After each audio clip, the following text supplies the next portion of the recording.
பரிசுத்தரும் உலக இரட்சகருமாய் இருக்கிற இயேசு கிறிஸ்துவின் நாமத்தினாலே இந்த பதிவை பார்க்கிற உங்கள் ஒவ்வொருவரையும் வாழ்த்துகிறேன், வரவேற்கிறேன்.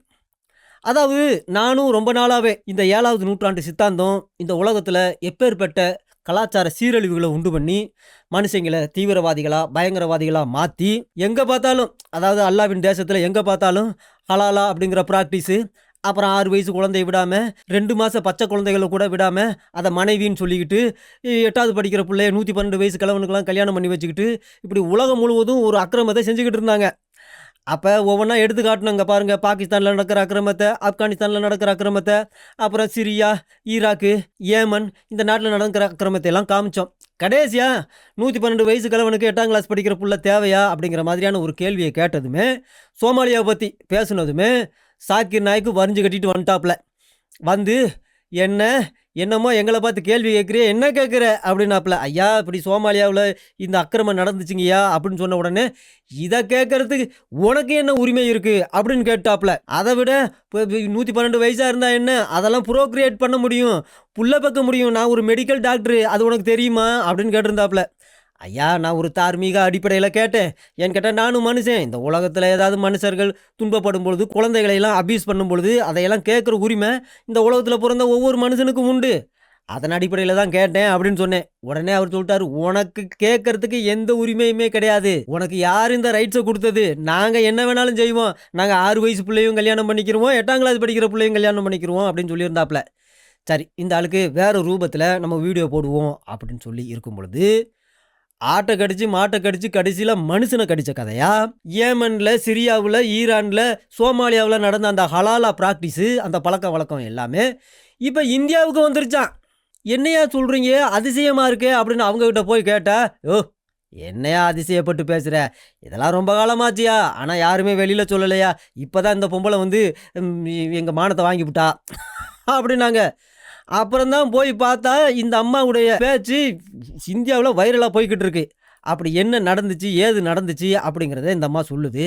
இதை கேட்டு நம்ம அதிசயிக்க போகிறோம். சரி, முதல்ல அந்த அம்மாவுடைய பேச்சை கேட்போம். அப்படி என்ன நடந்துச்சு நம்ம அம்மா சொல்லுது. பெரிய வீடியோ, ஆனால் சுருக்கி போட்டிருக்கேன். அடுத்த வீடியோவில் அடுத்த கிளிப்பை பார்ப்போம்.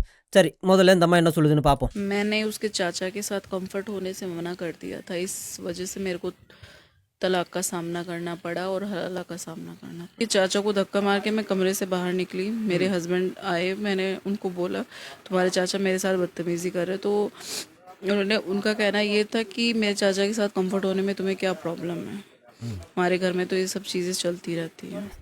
मैंने अपने ससुर को जाके बोला, मैंने उसके चाचा के அதான் அது என்ன சொல்லுது அப்படின்னா, அதாவது இந்த பெண்ணு குடும்பத்தோட வாழ்ந்துகிட்டு இருக்கும் பொழுது இந்த பெண்ணுடைய புருஷங்காரங்கிட்ட அவருடைய மாமனார், அதாவது தாய் மாமே வந்திருக்காப்புல. வந்து பயங்கரமாக அழுதுருக்காப்புல. அப்போ மருமையும் கேட்டிருக்காப்புல, என்ன மாமா, எதுக்கு மாமா அழுகுறீங்க, என்ன மாமா நடந்துருச்சு அப்படின்னு கேட்க. அப்போ இவர் தாய் மாமன் சொல்ல, ஏன் மாப்பிள்ள, நான் உனக்கு என்ன மாப்பிள்ள அப்படி துரோகம் பண்ணியிருக்கேன் அப்படின்னு கேட்க. என்ன மாமா சொல்கிறீங்க, நீங்கள் என் தாய் மாமனாச்சே, என்னை எடுத்து வளர்த்த ஆளாச்சே, நீங்கள் என்ன மாமா எனக்கு துரோகம் செஞ்சீங்க, என்ன மாமா நடந்துருச்சு அப்படின்னு கேட்டிருக்காப்புல. அப்போ தாய் மாமன் சொல்லியிருக்காப்புல, என் மாப்பிள்ள, என் மனைவியோட அப்பப்போ வாரீங்க, வந்து கம்ஃபர்ட்டாக இருக்கிறீங்க, நான் எதாவது கேட்குறேன்னா அப்படின்னு இருக்காப்புல. இல்லையே மாமா, நீங்கள் அதுக்கெல்லாம் தடை சொன்னதே கிடையாது அப்படின்னு சொல்ல. என் மாப்பிள்ள, நீங்கள் அடிக்கடி என் வீட்டுக்கு வாரீங்க, என் மக கூட எல்லாம் கம்ஃபர்ட்டாக இருக்கிறீங்க, அதுக்காவது நான் ஏதாவது தடை சொல்லியிருக்கேனா அப்படின்னு கேட்க. இல்லையே மாமா, அதுக்கும் நீங்கள் தடை சொன்னது இல்லையே, என்ன விஷயம், அதுதான் நம்ம குடும்பத்தில் ரொம்ப காலமாக நடந்துக்கிட்டு இருக்கே, இது ஒரு பெரிய விஷயமா அப்படின்னு கேட்க. அப்போ தான் சொல்லியிருக்காப்புல, என்னைக்காவது ஒரு நாளாவது ஏன் மாமா என் மனைவியோட கொஞ்சம் கம்ஃபர்ட்டாக இருங்க அப்படின்னு ஒரு வார்த்தை சொல்லியிருக்கியா அப்படின்னு கேட்டிருக்காப்புல. இதை கேட்டதும், என்ன மாமா இப்படி தாய் மாமனாக இருந்துக்கிட்டு நீங்கள் வந்து மனசுக்குள்ளே இந்த ஆசையை அடக்கி வச்சுருக்கீங்களா மாமா, இதை வெளியில் சொல்லக்கூடாத, எனக்கு எப்படி மாமா தெரியும், இன்னைக்காவது சொன்னீங்களே, சொல்லி தொலைஞ்சிங்களே, நல்ல வேலை. சரி மாமா, நான் கடைக்கு போயிட்டு வரேன், என் பொண்டாட்டி வீட்டில் தான் இருக்கான், ரூமுக்குள்ளே இருக்கா மாமா, அது இன்னும் படுத்து தூங்கிட்டு இருக்கா, நீங்கள் போமாம்மா, போய் சரசம் பண்ணிட்டு வாங்க மாமா, அதுக்குள்ளே நான் போய் மளிகை சாமான்லாம் வாங்கிட்டு வரேன் மாமா அப்படின்னு சொல்லி போக. இவர் என்ன செஞ்சுருக்காப்புல, வீட்டுக்குள்ளே போயிருக்காப்புல. அதுக்கடுத்து நடந்த சம்பவம் இந்தியாவே கொந்தளிச்சு போய் கிடக்கு. சரி, என்ன சொல்லுதுன்னு பார்ப்போம். அதாவது இந்த அம்மா ரெஃப்யூஸ் பண்ணிருச்சான். எதுக்கு அப்படின்னா, கம்ஃபர்டபுளாக இருக்கிறதுக்கு. யாரோட கம்ஃபர்டபுளாக இருக்கிறதுக்கு, புருஷனுடைய அங்கிள் தாய்மாமே அவனோட கம்ஃபர்டபுளாக இருக்கிறதுக்கு ரெஃப்யூஸ் பண்ணதுனால, தடை சொன்னதுனால कंफर्ट होने से मना कर दिया था, इस वजह से मेरे को तलाक का सामना करना पड़ा। கிழிஞ்சது போ. அப்போ அதனால புருஷன்காரன் என்ன செஞ்சுருக்கான், தலாக் பண்ணியிருக்கான். எப்படி தந்திரவாதின்னு பாருங்க, தலாக் பண்ணியிருக்கானா. தலாக் பண்ண பிறகு வேற வழி இல்லாமல் ஹலாலா அப்படிங்கிற ப்ராக்டிஸு செய்ய வேண்டிய ஒரு கட்டாயத்துக்கு ஆளாயிருச்சான் இந்த அம்மா. சரி, அதுக்கடுத்து का सामना करना कि चाचा को धक्का मार के मैं कमरे से बाहर அப்போ அங்கிள் தாய்மாமனு வந்திருக்காப்புல. யார்? அவனுடைய தாய்மாமன், இந்த பிள்ளைக்கு அப்பா. அதான் அப்போ வந்திருக்காப்புல. வந்து ரூமுக்குள்ளே வந்தது கட்டி பிடிச்சிருக்காப்புல. கட்டி பிடிச்சதும் இந்த அம்மா என்ன செஞ்சிருக்கு, பிடிச்சி எட்டி ஒரு உதச்சிருக்கு. மானங்கிட்ட ஸ்திரியாக இருந்திருக்கும் போல இருக்கு. மானமுள்ள ஸ்திரியாக இருந்திருக்கும் போல இருக்கு. அதனால எட்டி உதச்சிருக்கு. உதச்சிட்டு வெளியே ரூமை விட்டு வெளியில் வந்துருச்சு. வெளியில் வந்ததும் அந்த வலி தாங்க முடியாமல் அந்த ஆள் கோபிச்சுட்டு போயிட்டாப்புல. போன பிறகு இந்த அம்மாவுடைய புருஷன் வீட்டுக்கு வந்திருக்காப்புல. வந்து சரின்னு மாமா நல்லா சந்தோஷமாக இருந்திருப்பாப்புல, இன்பம் கொண்டாடி இருப்பாப்புல அப்படின்னு. அந்த நேரத்தில் இந்த பொண்ணு சொல்லிருச்சு என்ன நடந்துச்சு அப்படிங்கிறத. உடனே அதுக்கு ஒரு அதிசயமான ஒரு கேள்வியோட ஒரு அதிசயமான ஒரு விஷயத்த இந்த அம்மாவுடைய புருஷன் செஞ்சிருக்கான். என்ன निकली। அப்படின்னா, मेरे हस्बैंड आए, मैंने उनको बोला तुम्हारे चाचा मेरे साथ बदतमीजी कर அப்போ சொல்லியிருக்கு உன்னுடைய தாய்மாமே இந்த வேலையை செஞ்சுருக்கான், என்கிட்ட மிஸ்பிஹேவ் பண்ணா எட்டி உதச்சிட்டேன் रहे। அப்படின்னு. तो उन्होंने उनका कहना ये था कि मेरे चाचा के साथ कंफर्ट होने में அதான் விஷயம். அப்போ அவன் கேட்டிருக்கான் புருஷன்காரன், ஏம்மா அங்கிள் என்னுடைய தாய்மாமனாச்சே, அவனோட கொஞ்சம் கம்ஃபர்டபுளாக அவரோட கொஞ்சம் கம்ஃபர்டபுளாக இருக்குதுல, உனக்கு ஏதாவது பிரச்சனை இருக்கா? அப்படி கம்ஃபர்ட்டாக இருந்தா என்ன உனக்கு பிரச்சனை அப்படின்னு तुम्हें கேட்டிருக்காப்புல. क्या प्रॉब्लम है? हमारे घर में तो ये सब चीजें चलती அதான் விஷயம். அப்போ நம்ம குடும்பத்தில், நம்ம சமுதாயத்தில், நம்ம வீட்டில், நம்ம சந்ததியில் தலைமுறையாக 1400 வருஷமாக தீஸ் கைண்ட் ஆஃப் திங்ஸ், இந்த மாதிரியான விஷயங்கள், இதே மாதிரியான விஷயங்கள், இது மட்டும் இல்லை, இன்னும் நிறைய விஷயங்கள் இருக்குது. இதே மாதிரியான விஷயங்கள் கீப் ஹேப்பனிங். அடே அப்பா, ஆல் த டைம், எல்லா நேரத்துலையும் அப்படியே கண்டினியூஸாக நடந்துக்கிட்டு தானம்மா இருக்குது. இதை போய் பெருசாக பேசி என் தாய் மாமனை அவமானப்படுத்தி அனுப்பிச்சிட்டியே, நீ நல்லா இருப்பியா அப்படின்னு சொல்லிட்டு தாய் மாமனுக்கு ஃபோன் அடிச்சிருக்காப்புல. என்ன மாமா இது உங்களுக்கு மன சங்கடமா அப்படின்னு சொல்ல, அவர் அழுதுருக்காப்புல. கடைசியில் எட்டி உதச்சிட்டாமாப்புல அப்படின்னு. நீ கவலைப்படாத மாமா, உங்ககிட்ட எப்படி நான் வர வைக்கணும்னு எனக்கு தெரியுமாமா அப்படின்னு சொல்லியிருக்காப்புல. யாரு? தம் பொண்டாட்டிய தாய் மாமன்ட்ட எப்படி போய் கம்ஃபர்டபுளாக இருக்க வைக்கணும்னு இவருக்கு தெரியுமா. அதனால இவர் என்ன செஞ்சிருக்காப்புல, நேராக மௌலானாக்கிட்ட போயிருக்காப்புல. அதுக்கு முன்னாடி இந்த பெண்ணை தலாக் தலாக் தலாக்னு 3 தலாக் பண்ணிட்டாப்புல. 3 தலாக் பண்ணதும் இது கத்தி குமிச்சு அழுதுருக்கு. நீ போடி வீட்டை விட்டு அப்படின்னு அனுப்பிச்சி விட. இந்த பெண்ணு நேராக வீட்டுக்கு போய் நடந்ததை சொன்னதுமே அங்கேருந்து அவங்க வீட்டுக்காரங்க ஃபோன் அடிக்க, என்ன மாப்பிள்ள என் பொண்ணை இப்படி தலாக் பண்ணி அனுப்பிச்சிட்டிங்களாம்ல, அப்படி என்ன மாப்பிள்ள தப்பு செஞ்சா அப்படின்னு கேட்க. அப்போ அவர் சொல்லியிருக்காப்புல, மாமா தெரியாமல் சொல்லிட்டேன் மாமா, நீ கோவிச்சுக்கிறாங்க மாமா, இந்த கூப்பிட வரேன் மாமா அப்படின்னு சொல்லியிருக்காப்புல. அப்போ அவங்க வீட்டில் உள்ளவங்க, ஐயோ மாப்பிள்ளை ஏதோ தெரியாமல் செஞ்சிட்டாருமா, சும்மா கோவத்தில் தலாக்குன்னு சொல்லிட்டாருமா, நீ போமா அவர் வருவார் உன்னை கூட்டிகிட்டு போவார் அப்படின்னு சொல்ல. உடனே அவன் அங்கேருந்து வந்திருக்கான். யார? இவங்க குடும்பத்திற்கு ஆலோசகர் ஒருத்தர் இருக்காப்புல, மௌலானா அவர் பேரான். அந்த மௌலானாவும் வந்திருக்காப்புல. வந்து இப்படி மாப்பிள்ளை கோவப்பட்டு தலாக்குன்னு சொல்லிட்டாப்புல, இப்போ நாங்கள் பெண்ணை கூட்டிகிட்டு போக வந்திருக்கோம் அப்படின்னு சொல்ல. தாராளமாக கூட்டிகிட்டு போங்க அப்படின்னு சொல்லவும், இல்லை அதுக்கு முன்னாடி ஒரு ஹலாலா அப்படிங்கிற ஒரு ப்ராக்டிஸ் இருக்குது, அந்த ப்ராக்டிஸ் 1400 வருஷமாக நம்ம ஃபாலோ பண்ணிக்கிட்டு இருக்கோம், அதையெல்லாம் மீறக்கூடாது, அது சட்டம் இல்லை, அது சுருக்கு, இல்லைன்னா நம்ம சுவனபதிக்கு போக முடியாது அப்படின்னு சொல்ல. ஐயோ மௌலானா ஐயா, அது நம்ம சட்டமாக இருந்தால் உடனே அதை கடைப்பிடிக்கணுமாச்சே, அப்படி என்னங்கய்யா சட்டம்னு கேட்க. அப்போ தலாக் பண்ண பொண்டாட்டி திரும்ப புருஷன்கிட்ட போகணும் அப்படின்னா யாரையாவது கல்யாணம் பண்ணி அவங்க கூட படுத்து எழுந்திரிச்சு அதுக்கடுத்து தான் போக முடியும் அப்படின்னு சொல்ல. ஐயோ இப்போ என்ன செய்யறதுன்னு கேட்க. அப்போ மாப்பிள்ளையோட தாய் மாமே ஒருத்தர் இருக்காரு, அவருக்கு இந்த பெண்ணை கல்யாணம் பண்ணி வைப்போம், அதுக்கடுத்து போகட்டும் அப்படின்னு சொல்ல. இதை கேட்டு அவங்க அதிசயப்பட்டு ஆச்சரியப்பட்டு, ஆகா இது ஏமனில் தானே நடந்துச்சு, ஆப்கானிஸ்தானில் நடந்தானே, ஈரானில் தானே, அங்கேருந்து தானே வந்துச்சு, சோமாலியாவில் நடக்குதுன்னு கேள்விப்பட்டோமே, இப்போ இந்தியாவுக்கும் வந்துருச்சா, இதை நாங்களும் கடைப்பிடிக்கணுமா அப்படின்னு கேட்க. அப்போ மௌலானா சொல்லியிருக்காப்புல, வெளியே சொல்லாதையா, எல்லா இடத்துலையும் தெரியாமல் இதெல்லாம் நடந்துக்கிட்டு தாயா இருக்குது, உன் வீட்டில் இது முறையாக நடக்குதுயா அப்படின்னு சொல்லியிருக்காப்புல. அதுக்கப்புறம் இந்த மாதிரி என்ன செஞ்சிருக்கு, रहती है। मैंने अपने ससुर को जाके बोला அப்புறம் போய் மாமனார் ரொம்ப பாசமாக இருந்திருக்காப்புல, அந்த யார் இவர் புருஷனுடைய அப்பா, அவர்கிட்ட சொல்லியிருக்கு, மாமா இப்படி நடக்குது மாமா, நீங்கள் கேட்கக்கூடாதா அப்படின்னு கேட்க. உடனே அவர் நேராக மகன்கிட்ட வந்திருக்காப்புல, வந்து அழுதுருக்காப்புல, ஏன்டா மகனே இப்படி நடந்தது என்கிட்ட ஒன்றுமே நீ சொல்லலையே அப்படின்னு சொல்ல.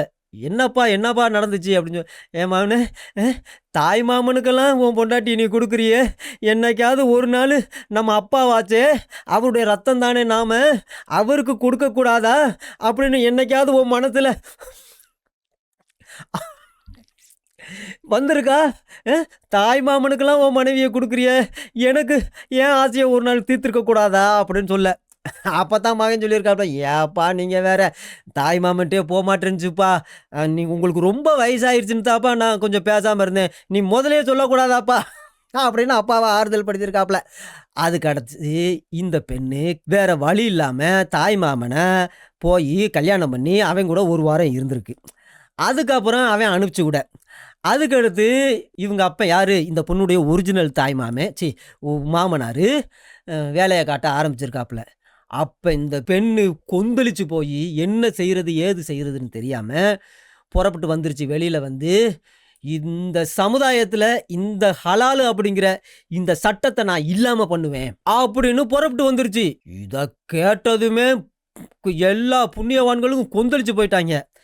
அல்லாவின் சட்டத்தை இல்லாமல் பண்ணுவேன்னு நினைக்கிறியா ஏண்டி அப்படின்னு பயங்கரமாக உங்கள் மாங்கோத்தா என்னென்ன பேச முடியும் அப்படிப்பட்ட கெட்ட வார்த்தையெல்லாம் பேசி, அப்புறம் நீ ஆர்எஸ்எஸோட சேர்ந்துட்டியா, பிஜேபியோட சேர்ந்துட்டியா, நீ யூத கைக்குலி அமெரிக்க அடிமையாய் மாறி யூத கைக்குலியாக மாற்றிட்டாங்க. அப்போ தான் இந்த அம்மாவுக்கு தெரியுது, இப்பேற்பட்ட சமுதாயத்தில், இப்படிப்பட்ட கேவலங்கெட்ட சமுதாயத்தில் நான் எத்தனை காலம் இருந்திருக்கேன் அப்படிங்கிறது எனக்கு ரொம்ப வெக்கமாக இருக்குது அப்படின்னு சொல்ல. கடைசியில் இது எல்லாத்துக்கிட்டையும் இந்த சமுதாயத்தில் இப்படிப்பட்ட ஒரு கலாச்சாரம் இருக்குது, அதை யாரும் வெளியில் சொல்ல மாட்டேங்கிறாங்க. நான் அட்லீஸ்ட் நானாவது சொல்லலை அப்படின்னா இந்த சமுதாயமே நாசமாக போயிடும். அதனால தயவு செஞ்சு இதை இல்லாமல் பண்ணுங்க, அதை இல்லாமல் பண்ணுறதுக்காகத்தான் நான் வெளியில் சொல்கிறேன் அப்படின்னு என்னென்ன நடந்துச்சோ அது எல்லாத்தையும் சொல்லிருச்சு. கடைசியில் என் புருஷன் சொல்லியிருக்கிறான், என்னம்மா இதெல்லாம் இருக்கிறதாம்மா, அப்போத்தாம குடும்பத்தில் நிறைய குழந்தைங்க பிறப்பாங்க அப்படின்னு சொல்லியிருக்கிறான். அதான் அதிசயமே. இதை கேட்டு இந்த பொண்ணு நொந்து போச்சு. இது எல்லா இடத்துலையும் நடந்திருக்கு, ஆனால் அதையெல்லாம் கண்டுக்காமல் இருந்திருக்கு. தனக்கு நடக்கவும் தான் அப்போ தான் இந்த பொண்ணுக்கு கொஞ்சம் உணர்வு வந்திருக்கு, நம்ம எப்படியாவது இதை இல்லாமல் பண்ணணும், இல்லைன்னா இன்னொரு வருங்கால சமுதாயம் நாசமாக போயிடும் அப்படின்னு. அதுக்கு அந்த ஹலாலா அப்படிங்கிற ப்ராக்டிஸ்க்கு விரோதமாக இப்போ பேசிக்கிட்டு இருக்கு. சரி, அப்படி இருக்கும் பொழுது இந்த ஹலாலா அப்படிங்கிற ப்ராக்டிஸை எப்படி ஜிப்ராயில் இந்த சமுதாயத்துக்குள்ள இந்த 7ஆம் நூற்றாண்டு சித்தாந்தத்துக்குள்ள திணிச்சாப்ல, ஏன் திணிச்சாப்ல அப்படிங்கிறத நம்ம பார்க்க போகிறோம். அது வேதாகமத்தின் அடிப்படையில் நம்ம பார்க்க போகிறோம். அதனால இப்போ விவாகரத்தை குறித்து ஒரு சில வேதாகம சத்தியங்களை நம்ம தெரிந்து கொள்வோம். அப்புறம் அந்த ஹலாலா அப்படிங்கிற விஷயத்தையும் குறித்து நம்ம தெரிந்து கொள்வோம். அதனால நம்ம 3 விதமாக பார்க்க போகிறோம். இந்த விவாகரத்தை பற்றி நம்முடைய பிதாவாகிய தேவன் என்ன சொல்லியிருக்காரு, அப்புறம் நம்முடைய இரட்சகராகிய இயேசு கிறிஸ்து இதை குறித்து என்ன சொல்லியிருக்காரு, அப்புறம் பழைய ஏற்பாட்டில் மோசே என்ன விதமான சட்டங்களை கொடுத்துருக்காப்ல, ஏன் பவுல் என்ன விதமான சட்டங்களை கொடுத்துருக்காப்ல அப்படிங்கிறத நம்ம பார்க்க போகிறோம். அப்படி பார்க்கும் பொழுது முதல்ல நம்முடைய வேதாகமும் மேரேஜை குறித்து என்ன டீச் பண்ணுது அப்படின்னா அது புனிதமானது.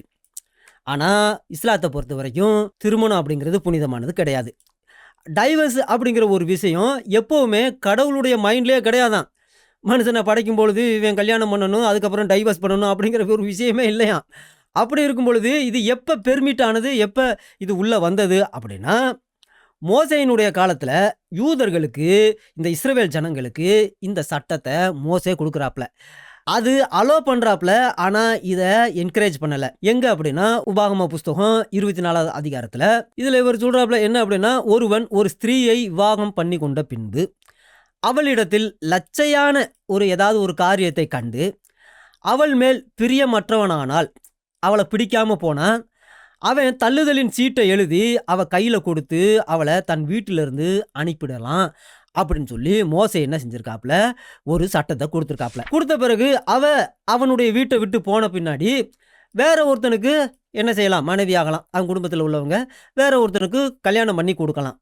ஆனால் அப்படி இருக்கும் பொழுது அந்த 2ஆம் புருஷனும் இவளை விவாகரத்து பண்ணிட்டா, அல்லது அந்த 2ஆம் புருஷன் இறந்து போயிட்டாலோ, அவளை தள்ளிவிட்ட அவளுடைய முந்தின புருஷன் திரும்பவும் வந்து அவளை மனைவியாக சேர்த்து கொள்ள கூடாது.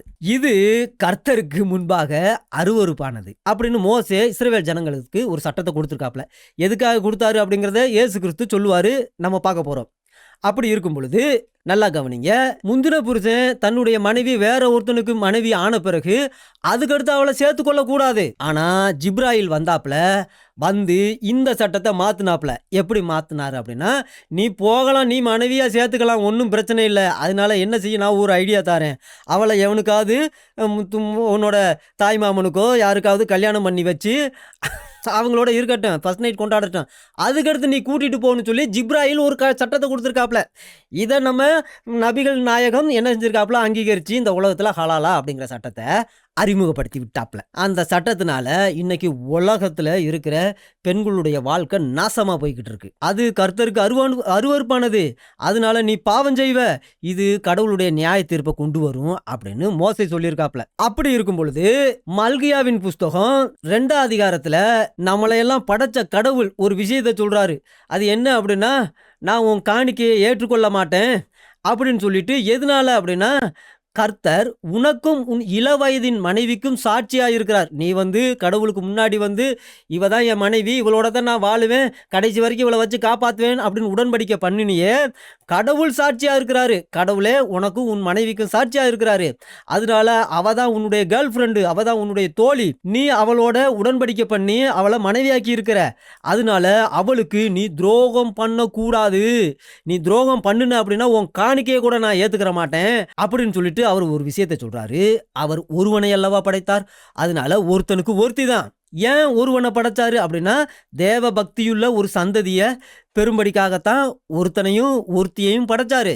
அதனால ஒருத்தனும் இந்த உலகத்துல தன் இளவயதின் மனைவிக்கு துரோகம் பண்ணாதபடிக்கு உங்கள் ஆவியை குறித்து எச்சரிக்கையாயிருங்கள். ஏன்னு கேட்டா, கடவுள் அந்த ஆவியை பழி வாங்குவாரு, தண்டிப்பாரு, நியாயம் தீர்ப்பாரு, நரகத்துல போடுவார் அப்படின்னு சொல்லிட்டு, தள்ளி விடுதலை, விவாகரத்தை நான் வெறுக்கிறேன் என்று இஸ்ரவேலின் தேவனாகிய கர்த்தர் சொல்லுகிறார். அப்ப நம்மளை எல்லாம் படைச்ச கடவுள் தள்ளி விடுதலை, விவாகரத்தை வெறுக்கிறாரு. ஆனா மோசே என்ன செஞ்சிருக்காப்ல, அனுமதி கொடுத்திருக்காப்ல. அதை குறித்து நம்முடைய இரட்சகராகிய இயேசு கிறிஸ்து என்ன சொல்வாரு அப்படின்னா, அது மத்தேயு புஸ்தகம் 19ஆவது அதிகாரத்துல இது எழுதப்பட்டிருக்கு. அது என்ன அப்படின்னா, பரிசேயர்கள் அவரிடத்தில் அவரை சோதிக்கும்படி ஒரு கேள்வி கேட்குறாங்க. என்ன அப்படின்னா, புருஷன் தன் மனைவியை எந்த முகாந்தரத்தினாலும் எந்த காரணத்தையும் சொல்லி விவாகரத்து பண்ணுறது நியாயமா அப்படின்னு கேட்குறாங்க.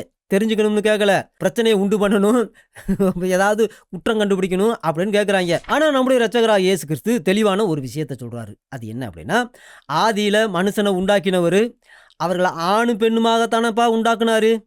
இது நிமித்தம் புருஷனானவன் தன் தகப்பனையும் தாயையும் விட்டு தன் மனைவியோடே இசைந்திருப்பான். அதாவது புருஷன் தன் மனைவியோடே இசைந்திருக்கணும் அப்படிங்கிறது தான் கடவுளுடைய அனாதை திட்டம். வேற திருமணத்து விஷயத்தில் கல்யாணத்துக்கு முன்னாடி வரைக்கும் அம்மாவோட அப்பாவோட இசைஞ்சிருந்தவன், அண்ணன் தம்பியோட, அக்கா தங்கச்சியோட, சொந்த பந்தத்தோட, நண்பர்களோட இசைந்திருந்தவன், கல்யாணம் பண்ண பிறகு அவன் தன் மனைவியோட இசைந்திருக்கணும் அப்படிங்கிறது தான் கடவுளுடைய திட்டம். அப்படி ஏன் அப்படின்னா, அவர்கள் 2 பேர் கிடையாது, அவர்கள் இருவரும் ஒரே மாம்சம். அப்படி எழுதியிருக்கிறதையும் சொன்னதையும் நீங்க பைபிள்ல படிச்சது இல்லையா அப்படின்னு கேட்கிறாரு. அதோட கூட இன்னும் என்ன சொல்றாரு அப்படின்னா, அவங்க 2 பேரா இராமல் அவர்கள் ஒரே மாம்சமா இருக்கிறதுனால கடவுள் இணைத்ததை மனுஷன் பிரிக்காதிருக்க கடவன். 2 குடும்பம் ஒன்று சேர்ந்து கடவுள்கிட்ட போய் சர்ச்சில் போய் ஆசாரியர்களுக்கு முன்னாடி மணமகனையும் மணமகளையும் நிறுத்தி, கடவுள் உங்களை ஆசீர்வதிக்கணும், உங்கள் குடும்பத்தை ஆசீர்வதிக்கணும், உடன்படிக்கை பண்ணணும் அப்படின்னு சொல்லி வரும்பொழுது அவங்க கடவுளுக்கு முன்னாடி உடன்படிக்கை பண்ணுறாங்க. கடைசி வரைக்கும் நாங்கள் 2 பேரும்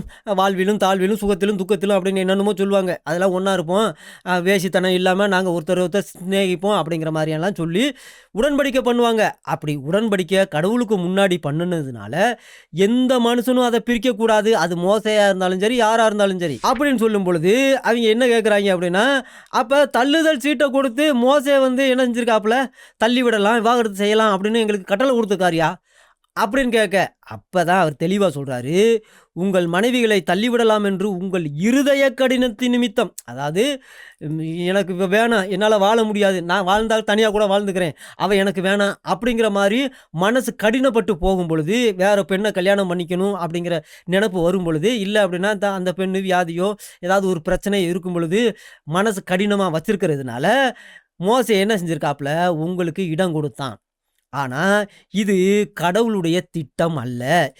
ஆதி முதலாய் அப்படி இருக்கவில்லை. மனுஷனை படைக்கும் பொழுதெல்லாம் கடவுள் இந்த திட்டம்லாம் விவாகரத்துக்கு திட்டத்தை எல்லாம் கொண்டு வரல. ஆனால் மோசே வேற வழி இல்லாமல் 30 லட்சம் ஜனங்கள் நடத்தும் பொழுது பார்த்துருக்காப்புல, இவங்க மனசு கடினம், வேற வழி இல்லை, போங்கடா சீட்டு எழுதி கொடுத்துட்டு போங்க அப்படின்ட்டாப்ல. அப்படி இருக்கும் பொழுது இயேசு கிறிஸ்து சொல்றது பார்த்தீங்களா, எவனாகிலும் தன் மனைவி வேசித்தனம் செய்ததின் நிமித்தமே என்று அவளை தள்ளிவிட்டு வேறொருத்தியை விவாகம் பண்ணினால் அவன் விபச்சாரம் பண்ணுகிறவனா இருப்பான். அதாவது சும்மா மனைவி வேற ஒருத்தனோட ஏதாவது பாவம் செஞ்சுச்சா விவாகரத்து பண்ணுறதுக்கு அதுதான் காரணமாக இருக்கணும். மற்றபடி மூக்கு சரியில்லை, மொழி சரியில்லை, அது பிடிக்கல, இது பிடிக்கல, தொலைன்னு ஆயிடுச்சு, இந்த வேலையெல்லாம் வச்சுக்கிற கூடாது. மனசு கரைப்பட்டுச்சா, அவ தான் உடம்ப கரைப்படுத்தினாலா வேற ஒருத்தன் கூட, அப்ப நீ விவாகரத்து பண்ணு. அதே மாதிரி விபச்சாரம் பண்ணி தள்ளிவிடப்பட்டவளை வேற ஒருத்தன் விவாகம் பண்ணுனா அப்படின்னா அவனும் விபச்சாரம் செய்கிறவனா இருப்பான். அப்ப புருஷனுக்கு துரோகம் செஞ்சவ விவாகரத்து வாங்கிடுறா. அப்போ விவாகரத்து பண்ணப்பட்டவளை வேற ஒருத்தன் கல்யாணம் பண்ணா அவனும் விபச்சாரம் செய்கிறவனா. ஏன்னு கேட்டா இவ ஏற்கனவே வேசித்தனம் செஞ்சதுனால விவாகரத்து பண்ணப்பட்டவ. அப்போ வேற ஒருத்தன் இடையில பார்த்து, என்ன உன் புருஷன் விட்டுட்டு வந்துட்டியா, பரவாயில்ல என் கூட வா அப்படின்லாம் செஞ்சா அதுக்கு பேர் விபச்சாரம். அதனால நம்முடைய பிதாவாகிய தேவன் விவாகரத்தை வெறுக்கிறாரு. ஆனால் நம்ம இங்கே இயேசு கிறிஸ்து, நீங்கள் வேசித்தனம் செய்தால் மாத்திரம் நீங்கள் விவாகரத்து செய்யுங்கப்பா, மற்றபடி எந்த காரணத்துக்காகவும் அவளை விவாகரத்து செய்யக்கூடாது. அப்படி விவாகரத்து செஞ்சால் உனக்கு பேர் விபச்சாரம், அதனால நீ நரகத்துக்கு பாத்திரவான், உனக்கு நரக தண்டனை தான் அப்படின்னு சொல்கிறாரு.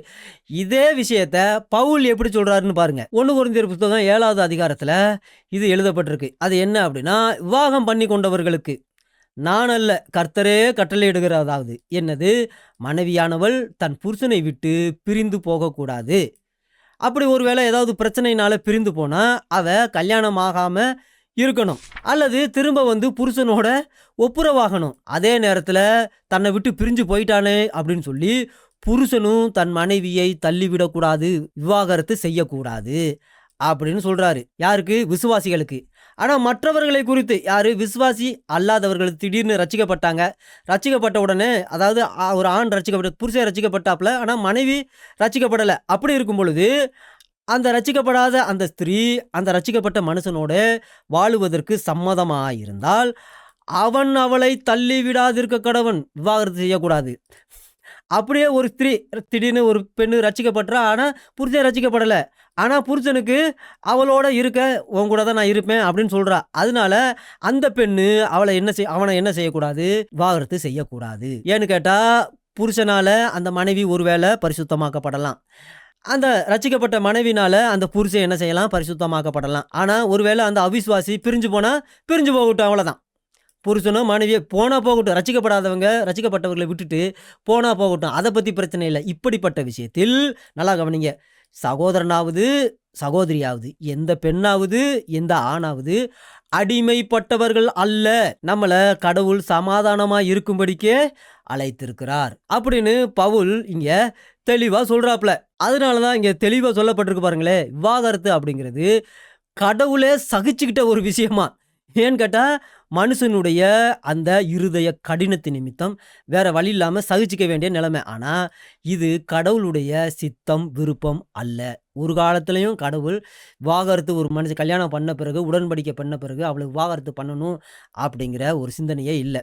அதே போல தான் நம்முடைய இரட்சகராகிய இயேசு கிறிஸ்து சொல்லும் பொழுது இந்த மேரேஜ் அப்படிங்கிறது இது லைஃப் லாங். டைவர்ஸ் அப்படிங்கிறது ஒரு எக்ஸப்ஷன். அதாவது வேசித்தனம் பாவம் செஞ்சாலா, அவன் வேசித்தனம் செஞ்சானா அதுதான் காரணமாக இருக்கணும், மற்றபடி வேற எந்த காரணத்துக்கும் விவாகரத்து பண்ணக்கூடாது. அதைத்தான் இங்கே பவுலும் சொல்லுவார், நமக்கு சமாதானமும் விசுவாசமும் தான் இங்கே ரொம்ப முக்கியம், உத்தமம் தான் நமக்கு முக்கியம். ஆனால் இந்த விவாகரத்து அப்படிங்கிறதுக்கு வேலிட் ரீசன் வேணும். அப்போ பைபிளுடைய போதனை என்ன? மேரேஜ் அப்படிங்கிறது லைஃப் லாங், டைவர்ஸ் அப்படிங்கிறது கடவுளுடைய சித்தம் அல்ல. இந்த போதனையை தான் இல்லாமல் பண்ணுறதுக்காக ஹலாலா அப்படிங்கிற ஒரு கொடூரமான, கேவலமான, இழிவான, கீழ்த்தரமான ஒரு கலாச்சாரத்தை ஜிப்ராயில் இந்த சமுதாயத்துக்குள்ளே புகுத்தி விட்டான். ஆனால் அதை நம்பிக்கிட்டு இன்றைக்கும் உலகம் முழுவதும் செஞ்சுக்கிட்டு இருக்காங்க. கடைசியில் நம்ம இந்தியாவுக்கும் வந்துருச்சு. அதனால தயவு செஞ்சு வடநாட்டில் நம்ம இந்தியாவில் ஹலாலா அப்படிங்கிற இந்த ப்ராக்டிஸ்குள்ளே மாட்டிக்கிட்ட இந்த இஸ்லாமிய பெண்களுக்காக தயவு செய்து ஜெபம் பண்ணி கொள்ளுங்கள். கர்த்தர் தாமே இஸ்லாமியர்களுக்காக ஜெபிக்கிற உங்கள் ஒவ்வொருவரையும் ஆசீர்வதிப்பாராக. ஆமென்.